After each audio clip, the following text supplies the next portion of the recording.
होने में अब कुछ ही दिन बाकी रह गए हैं। ऐसे में वाराणसी के मशहूर रेशम बुनकरों ने दैनिक मजदूरी में इजाफा करने की मांग की है। इन लोगों का ये भी कहना है कि अब तक उन्हें सरकारी योजनाओं का ज्यादा फायदा नहीं मिला है। केंद्रीय बजट 2025-26 पेश होने में अब कुछ ही दिन बाकी रह गए हैं। उससे पहले देश के कोने-कोने से लोग अपनी उम्मीदें बयां कर रहे हैं। वाराणसी के मशहूर रेशम बुनकरों ने दैनिक मजदूरी में इजाफा करने की मांग की है। इन लोगों का ये भी कहना है कि अब तक उन्हें सरकारी योजनाओं का ज्यादा फायदा नहीं मिला है। बजट आने वाला है तो सरकार को ये सोचना चाहिए कि जो बुनकर के मेन कारीगर हैं डायरेक्ट फ़ायदा उनको पहुंचना चाहिए। जो मजदूरी करने वाले हैं, जो सुबह से लेकर रात तक मजदूरी करते हैं, उनको मेन फ़ायदा पहुंचना चाहिए कि अगर 200 रुपया रोज़ दिन भर वो कमाते हैं तो कम से कम 400 रुपया वो मजदूर को डायरेक्ट मिलना चाहिए। इसकी मजदूरी आओ बढ़ना चाहिए। बस ये साड़ी 15 से लेकर 20 दिन तक तैयार होती है। बुनकर जो गद्दीदार हैं उन तक आता है, बुनकर जो कारीगर है उन तक नहीं आता है। योजना कोई नहीं पहुंच पाती है। बुनकर तक आए उसकी स्कीम बनी है, सरकार बनाए थे जो ऑनलाइन तक आदमी पहुंच नहीं पा रहा है। छोटा बुनकर वहाँ तक पहुंच ही नहीं पा रहा है। अगर पहुंचता है तो कोई पहुंचा तो उसमें दलाल लगे हैं, वो खा जाते हैं।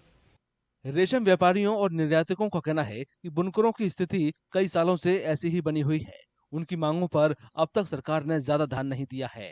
देखिए, बजट आ रहा है, कई सालों से हम लोग उम्मीद लगाए रखे हैं, लेकिन बजट में बुनकरों का नाम तक नहीं आता। बुनकरों के लिए कोई भी प्रोविज़न नहीं होता है।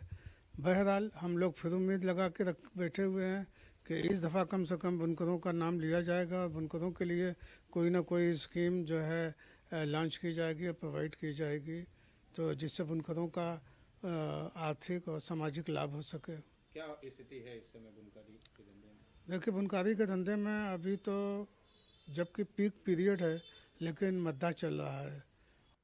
व्यापारियों का यह भी कहना है कि कच्चे माल की ज्यादा कीमत ने बनारसी रेशम साड़ी उद्योग को कंपटीशन से बाहर कर दिया है। देखिए, सिल्क के रेट में कमी लानी चाहिए। जब तक सिल्क के रेट में कमी नहीं आएगी हम दूसरी मार्केट से कम्पीट नहीं कर पाएंगे, और यही वजह है कि दूसरी मार्केट की वजह से हम जो है कमज़ोर हो रहे हैं, हमारा माल कमज़ोर हो रहा है और हमें मार्केट नहीं मिल पा रही है। ये सिल्क का या तो सिल्क का रेट कम किया जाए या तो फिर हमें मार्केट दी जाए ताकि हम वहाँ अपना माल सेल कर सकें।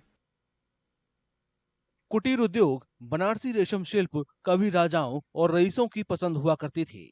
समय के साथ घटती मांग, कच्चे माल की बढ़ती कीमत और कुशल कारीगरों की कमी की वजह से अब ये कला लुप्त होती जा रही है।